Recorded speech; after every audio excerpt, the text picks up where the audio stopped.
All right, what is going on, Laker fans? I appreciate you guys tuning in. Wanted to get an episode in tonight. Thought I'm going to do a little live action here. Actually, kind of surprisingly, a lot of stuff going on in Lakerland these last couple of days. Even though we're sitting here in July, yes, you got the summer league going on. Yes, there's other things developing, but want to talk three things I'm going to hit on in tonight's show. So I appreciate you guys being a part of the show. Some Anthony Davis chatter. Rapfogel had some comments yesterday that I want to get into, and specifically on AD's extension. So I want to go through that article that Dave McMenamin put out on ESPN. Some details about D'Angelo Russell's contract, which I think is very advantageous to the Lakers. So I'll make sure that I hit on that as well. The latest, I guess you can call it, on Christian Wood, and the Lakers still looking for a big man, but still no big man. So we're going to get into all that. I appreciate you guys being a part of the show. Okay, real quick here. I'll start off with this. If you guys can subscribe to the channel, I would appreciate it. And the channel is actually really growing fantastic this last month or so. And I know a lot of that just has to do with the fact that I started putting up a lot more content. So I appreciate you guys doing this. But please just subscribe to the channel, and that'd be fantastic. Another thing here, too, with the comments. I'll try to get to some of these comments here. Just something to keep in mind. If you do a super chat, I'm 100% going to get into it. So know that as well, and appreciate you guys being a part of the show here. Okay, so let's do this. I want to start off with I'm going to share the screen here so you guys can see this. And I'm going to start on this article from yesterday that came out in regards to the Lakers with LeBron James and Anthony Davis, just kind of some of the conversation about both of those players. So let's do that. Let's start off with this, and then we'll kind of keep the show flowing from there. So first off, one of the things that, again, this article on ESPN.com, Dave McMenamin put it out. First off, I think we get so caught up in talking about the Lakers and talking about the offseason and re-signing Rui and Austin Reeves and what contract was best. And Gabe Vincent comes for 3 years, $33 million. I think we talked so much about who the Lakers were bringing in. I mean, hell, I was just recently did an episode on just the 14th roster spot. Christian Wood, Bismack Biyombo, Bol, and people are interested, which is great. But I think, something that it kind of hit me yesterday. I know that we all know that the Lakers season completely just depends on two individuals. LeBron and AD, are you healthy or are you not? So I'm going to read a little bit of this article. This was on ESPN.com. So let's look at this. It says both have recovered. He's talking about LeBron James and Anthony Davis from their respective foot ailments they suffered and played through last season, according to Rapfogel, Lakers Vice President of Operations. We feel good about the offseason and the treatment AD and LeBron are getting. All the reports have been good. All the reports have been good around both those injuries in terms of the guys being able to move past them. Okay, so we know the injuries that the Lakers had, but I think it was easy to just forget about LeBron and Anthony Davis kind of limping to the finish line, especially LeBron James. LeBron's going to go into his 21st season. He missed, how many games was it in a row? I think it actually says here 13 plus games from February to March. There were a couple doctors that told him, hey, you should probably get season-ending surgery. He decided not to, and eventually obviously played the entire way and through the postseason. So this offseason, as much as it was important to go get the right players, the chemistry, it's also important to get these two guys healthy, because without LeBron and Anthony Davis, what do you really have? And something I think actually does not get talked about enough. I don't think we talk enough about I think we actually talk enough about the players that they did bring back, how important it's going to be for those players that they brought back, that they kind of take the bulk of the 82-game schedule, right? Like that they 100% have to, at some point, the Ruiz of the world, the D'Angelos of the world, the Austin Reeves of the world, you want to try to keep LeBron and Anthony Davis as fresh as possible for the playoffs. So it was important for them to get right, but at the same time, I think that's something to always keep in mind. AD, remember, he got injured against the Denver Nuggets. He missed a good amount of games. I think it was 5 weeks. So both of those players coming back is obviously great. This is what I wanted to spend my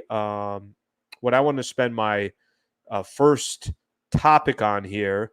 I want to spend a little time on talking about Anthony Davis specifically. So the extension chatter. I'll tell you what I mean by that. This is kind of a little bit of an interesting one. So it's coming up. And I think we all know it's coming up. I personally feel like I already have an assumption of what I think the Lakers are going to do. But read this right here. The 11-year veteran, talking about Anthony Davis, will be eligible to sign a 3-year, $167 million contract extension starting August 4th. Davis and James have 2 years remaining on their deals. I'm just going to talk about Anthony Davis on this one. Here's what Pelinka said in regards to that. I wish the CBA allowed us to talk about negotiations, but there are pretty strict rules around that, so can't really talk about contract and negotiations, but couldn't think more highly of Anthony Davis as a Laker and as a player. He's helped deliver a championship to our franchise. Here's another thing he says.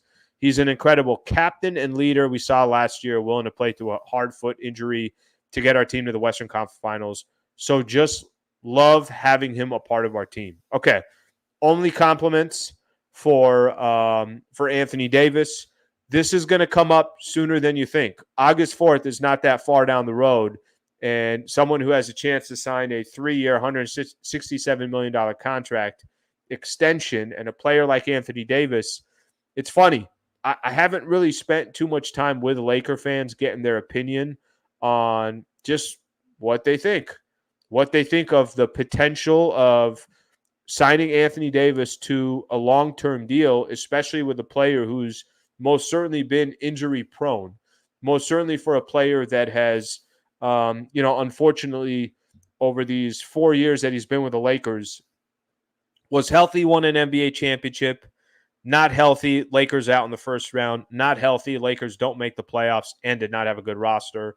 And healthy, and Lakers got to the Western Conference Finals. So I think it's safe to say a lot of what the Lakers do is 1,000% dependent on if Anthony Davis is healthy and you've had that stretch run. I will say this about AD, and I'll talk about the kind of the position that the Lakers are in with Anthony Davis. I get those who have some hesitation to say, well, aren't you a little worried about Anthony Davis, his injuries, he's injury prone, everything else. And I think he also has a lot of up and down games. I think there's times where Anthony Davis, you look at him, and I remember for all the playoff games, it was, all right, well, if it's an odd game, he plays well. If it's an even game, he doesn't play well.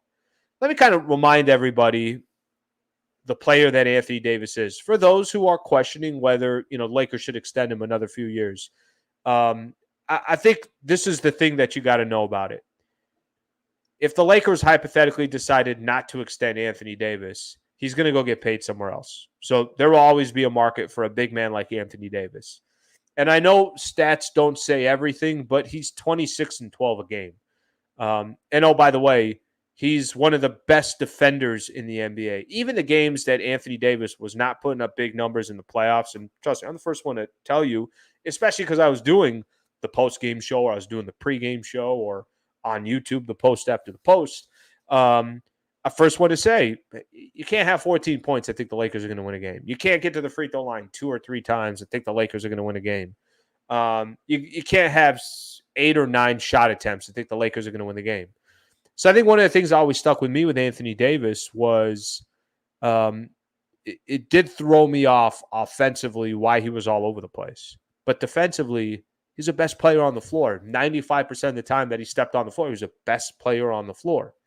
So I think that gets lost a lot of times. I think it's okay. There's some players that get all the praise for playing fantastic offense, and then we don't criticize them enough for what they don't do on the defensive side. With Anthony Davis, he'd be amazing on the defensive side, but we just look at his offensive numbers and say, well, AD, that's not enough.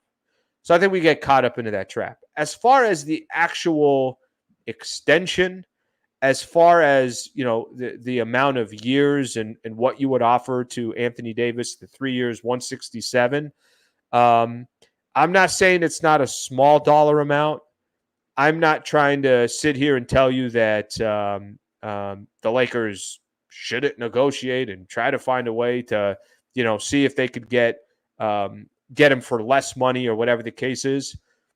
But what I'm going to tell you is, I think he's going to get paid no matter what, which means you're going to have to give him the money. I believe so. And by the way, it's not about just giving him the money because you feel like you have to give him the money. It's more about, it has a lot more, in my opinion, to do with the fact that I think his skill set garners the money. And Anthony Davis, to me, could still be a foundational player for the Lakers moving forward for a long time. Is he going to need some help? Of course he is. At some point, LeBron James is not going to be there. I don't feel comfortable with Anthony Davis as the best player on a championship team, but I feel comfortable with Anthony Davis being one of the best players on a championship team. So that extension is coming. It's not too far away. I think I mentioned it as well. I think, some of the details of that extension I think is interesting. But the dollar amount is 3 years, 167. Of course, Rob Pelinka very, complimenting as much as he can about Anthony Davis, frankly, as he should. And I think the struggle, or I think the frustration, is always going to be there when it comes to how many games can Anthony Davis play a year? How often can he be there? That's always going to be there. So I know that that's going to be something that unfortunately is just going to come with the territory with Anthony Davis. Okay, let's read some of the comments here. Mike H., appreciate it, brother. I enjoy doing the daily content. What's up, Al? Philippines loves the Lakers. Yes, yes, indeed. Thank you for being a part of the show. I appreciate that. Okay, let's see what we got here on the Anthony Davis front. I got somebody here trying to already negotiate a little bit less of a contract. 3 years, $130 million for AD. I got somebody else here, 2 years, $85 million.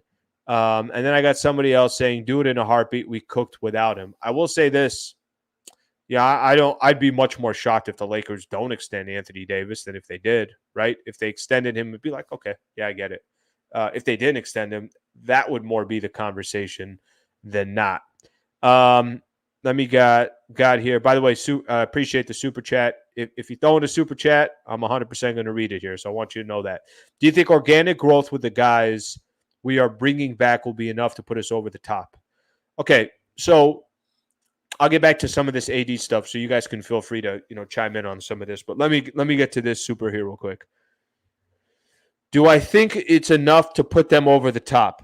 No, but I think it's very helpful. And I think it was the right thing to do in the offseason. And I think this is exactly the best Rob Pelinka could do with the cards that he was dealt. Now, some people could make an argument and say, I think they should have went big game hunting and try to get Kyrie and sign him to a long-term deal, and you'd have had Kyrie, LeBron, and Anthony Davis. If you want to make that argument, you can. I'm not prepared to. I would rather take the route that the Lakers went. There is organic growth. There is an opportunities for guys to all play together, but I just don't think it's enough talent to get them over the top.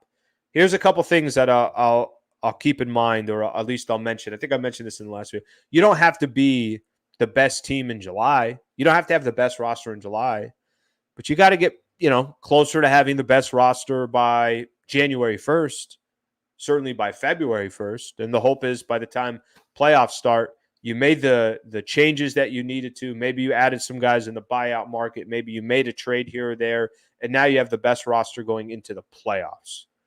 That's the hope.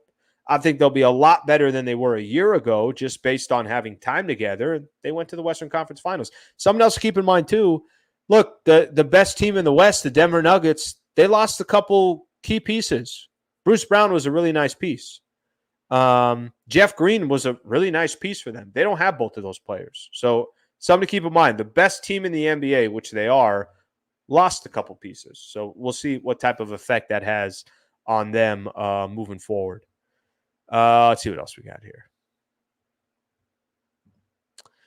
I don't see AD leaving on his own. Why extend him now? Wait and see this year. You could do that. Yeah, you could do that as well. I will tell you that, just being honest here, I don't think they will. I think they will extend him. Maybe it's not on August 4th, but I think the question is, what's life after LeBron James look like? And the Lakers obviously have a lot of answers to figure out what life after Braun looks like, but we'll see what happens because that will eventually come.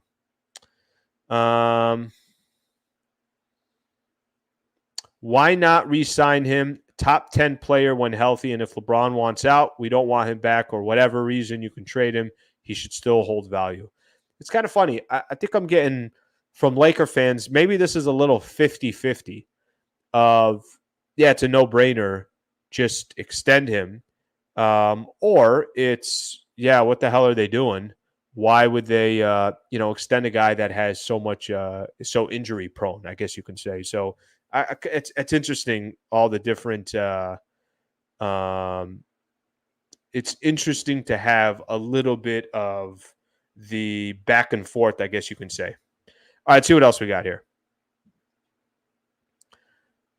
Who you think we're going to sign for the 14th roster spot? Okay, I got a couple of these. There's Christian Wood here.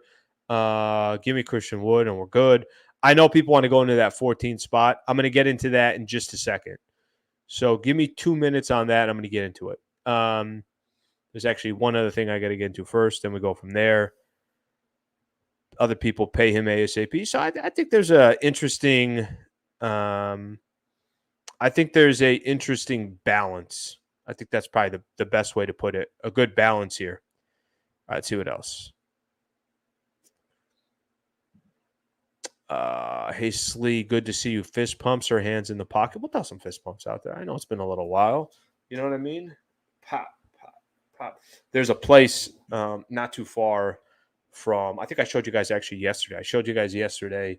Kind of working on this little office space that I have. So I'm going to try to make it my YouTube/radio podcast, whatever I do. I'm going to try to make that kind of the place that I'm at. We'll see what happens. But right down the street, I'm not kidding, there's a full-on boxing club. Bags everywhere, people in there like they know what they're doing, pop. I'm like, what the hell's going on here? Maybe one day I got to go in there. I got to hone my skills a little bit. Let's see what we got here. Muhammad, first off, thank you for the super chat, my brother. Big fan of the show. New York City in the building. Thank you for being a part of the show. Please give your best 3 potential trade scenarios by deadline. We can get another all-star midseason and why. Okay. First off, I don't know if you need I'm not sure you need another star. Let's actually get into something that I wanted to get into right now anyways. I'll read some of those other comments that are down there. D'Angelo's contract has a lot to do with what you're talking about. So D'Lo's contract, I'm going to put this back up here. D'Angelo's contract has a lot to do with what Muhammad is talking about as far as trade scenarios and everything else. So I don't know if you guys saw this, and I think there were a lot of people waiting for the details. They were waiting for the details on the D'Angelo Russell trade. I'm sorry. D'Angelo Russell re-signing with the Lakers. We all know what he signed for. He's on a 2-year contract. Looks like $36 million of it is guaranteed. And the second season is a player option for D'Angelo Russell. I guess he has almost another $700,000 he can make in incentives in each season of the deal. In addition, I'm reading this off a tweet from Keith Smith, NBA. In addition, D'Angelo Russell waived his implied no trade clause. Okay. So in addition, D'Angelo Russell, in getting this contract with the Lakers, this 2-year deal, and getting the second year as a player option, and is guaranteed the $36 million. In addition, Russell waived his implied no trade clause. I'm going to read one more tweet here, and this is going to go back to one of those comments I read from Muhammad. Team sources confirmed, Athletic NBA, the significant development for LA and their flexibility at the trade deadline under the old rules. And had D'Angelo Russell not waived his veto rights, he would have had to stay in any trade, or he would have had say in any trade out of LA. I love reading. I'm so good at it. Okay, so this is what's kind of crazy with me with D'Angelo Russell, and this is not just other people saying it; it's me saying it as well. I looked at D'Lo the entire time, and every time I looked at D'Angelo Russell, I looked at him more as a situation of, oh, okay, cool. So D'Lo's coming back. Wow, that's a really favorable contract. Awesome. So should we trade him? And I feel like a lot of Laker fans are saying that. And, is it unfair to D'Angelo Russell? Maybe. I don't know if that's the best way to put it, but I know this. D'Angelo Russell, it seems like every team that he's been on hasn't really had much of a home. I mean, you could say Minnesota is where he was he was the Lakers with 2 years, Brooklyn for 2 years, Golden State Warriors for a year, Minnesota for you can call it 3 seasons, not really 3 seasons because he got traded there, came from the Warriors, um, and then now with the Los Angeles Lakers. So yeah, maybe call it 3 seasons. The reason why I set it up that way is, damn, this man everywhere he goes, a lot of the question is, well, is he going to get traded? I think that the contract that the Lakers got D'Angelo Russell for is really nice. The guy was averaging 17 and 6 a game during the regular season, and at least with the Lakers in those 17 games. And then we know what happened once the playoffs started. He had moments, but he lost a lot of money. He had an open pocket. It's literally a hole in his pocket during the playoffs because he was losing money as the postseason went on. And it's a very, very tradable contract. So if we go back to what kind of deal do you think the Lakers are going to go get?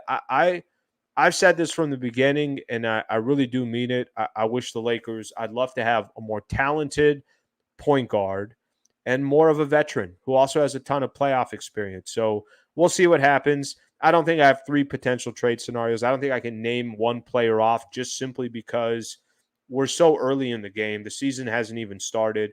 And once you get to that point where the season starts, then you start looking at teams, you start seeing, wow, this guy wants out, or man, this team's going to start selling. Then it becomes a little bit different of a market.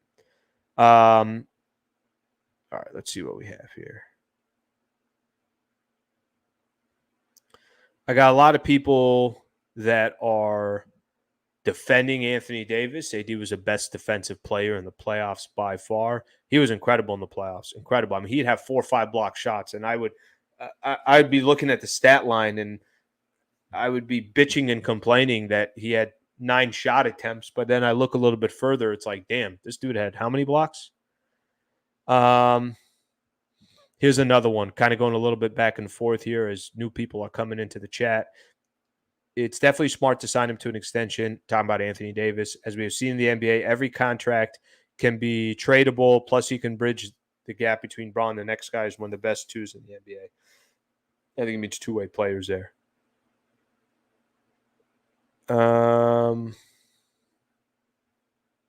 Yeah, there's a little bit of that. All right, let's see what I got here.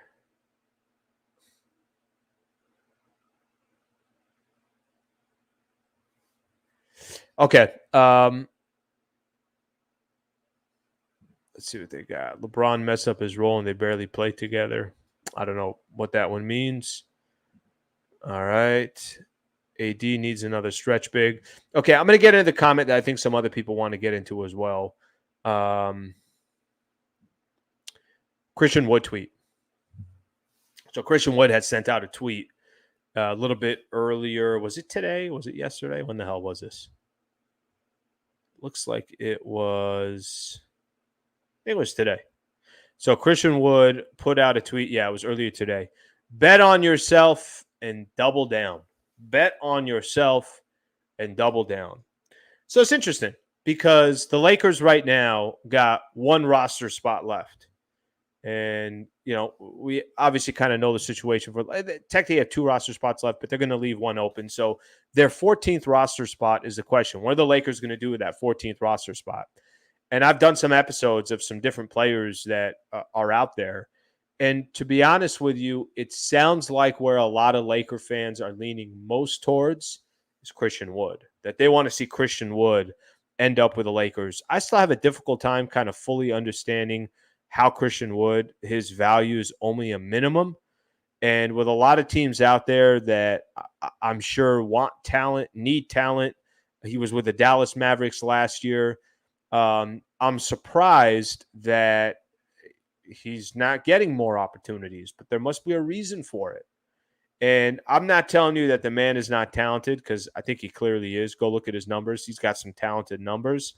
But at the same time, isn't that odd that nobody's kind of coming and calling and saying, let's go get Christian Wood? I think what this tweet, in my opinion, bet on yourself and double down. The only thing I kind of really took out of it is, does this mean, and I've seen some people put out there, Lakers with interest in Bismack Biyombo, Christian Wood for that 14th roster spot. The only thing I can think of here is Christian Wood saying, okay, why don't I go play for the minimum with a team like the Lakers? Maybe it's not the Lakers. Maybe it's one, it could, just for all I know, it could be another team that's competing for a championship. Maybe it's the Denver Nuggets for all I know. And I don't know what their situation is as far as their roster goes. But maybe he takes a minimum. But I've seen the Lakers take guys and kind of try to raise some of their value. Lonnie Walker, Malik Monk, Dennis Schroeder. There's been players that knew that the exposure they were going to get with the Lakers was going to be the next piece to try to go help them out in their career to go sign somewhere else. Monk is a good example, but Monk also made it happen with Sacramento. And, he's obviously one of the more premier players in the NBA, making not all that much money. So he's of great value. I wonder if the Christian Wood bet on yourself and double down, is that a similar story where he wants to come do that with the Lakers? But I do feel like there's a lot of Laker fans, and I'm not exaggerating when I say this. I feel like there's a lot of Laker fans that are 100% saying, go get Christian Wood. I did a video a little bit ago within the last couple of days, and I went for the Bismack. I kind of went for the Bismack Biyombo. The Bismack Biyombo for me, I thought personally, was just a better fit. That's it. I just think that there's a player out there that 1,000% is all about defense. I think would fit well with the Lakers. Christian Wood's got a lot more upside, but at the same time, with the upside, is he the type of player that you think is the right fit for the Lakers? I don't know if I have the answer for that. He's a skilled player. He's a player that can maybe playing with LeBron James and Anthony Davis and Darvin Ham, they could take his game to another level. If you're getting him at the minimum, damn, that's pretty impressive as well. All right, Wood is best available. Let's see what we got here. Wood is a minimum, correct. Bismack Biyombo was cooked and is only good for cardio. He's on the streets for a reason. Phoenix didn't even want him back. And they can't even get guys outside the vet minimum. I guess the question is, do you want a rim protector or do you want someone playing defense? One of the two. Or do you want a rim protector who also plays defense, or do you want somebody that you basically say to yourself, all right, we're going to take our chances with somebody who's really skilled and do the absolute best that we can? A lot of people leaning towards Christian Wood. Wood is a better man. He's just in that offense. He'd be great floor spacing at his finest. Yeah, we'll see. We'll see. I do think for me personally, if they got Christian Wood, I'd be surprised more because I'm surprised he gets a vet minimum. But if they got him, it's a lot of talent, and then it's up to the Lakers to obviously kind of try to figure him out. Brandon, when I watched Wood against the Lakers, he looks like a capable defender. We'll see what they'll end up doing. This 14th roster spot, it's the 14th spot. Like, really, what will happen with the 14th spot? But it seems like there's a lot of chatter around it, a lot of conversation about it. Okay, last couple of comments here. If you guys got something, I'll probably wrap up the show here as we're getting close to a half hour or so. But I wanted to hit on the Anthony Davis chatter about an extension. D'Angelo Russell he can get traded. There is nothing in his clause in his contract that would prohibit him from being traded. I think that's obviously great for the Lakers. And then the last thing was on this Christian Wood stuff, which it seems like a lot of people are into the Christian Wood stuff. So I'm going to have an interview. I got Lakers talk. My next Lakers talk on radio is coming up on Thursday. I interviewed Max Christie today. I'm going to air it on Thursday. What a good kid. Man, that guy, I loved his answers. I kind of loved, I really just, he just sounds so much older than he really is. And I'm not talking about his actual, what he sounds like. I'm talking about just the way he carries himself. A lot of his answers, really, really liked where this kid is. And I think there's a lot of fans that are Laker fans that are excited about him. But I'll air that on Thursday on radio. I'll bring the interview. I'll put it here. It's not too long, 7-8 minutes, something like that. But he talks a little bit about uh, just summer league and what it was like being in the NBA playoffs and all that other stuff. So we'll get to that coming up on Thursday. I'm sure there'll be other Lakers stuff that comes up. And I appreciate you guys being a part of the show. So thank you for doing that. Please subscribe to the channel if you guys don't mind.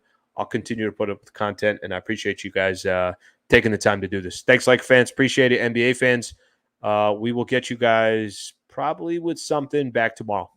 Thank you.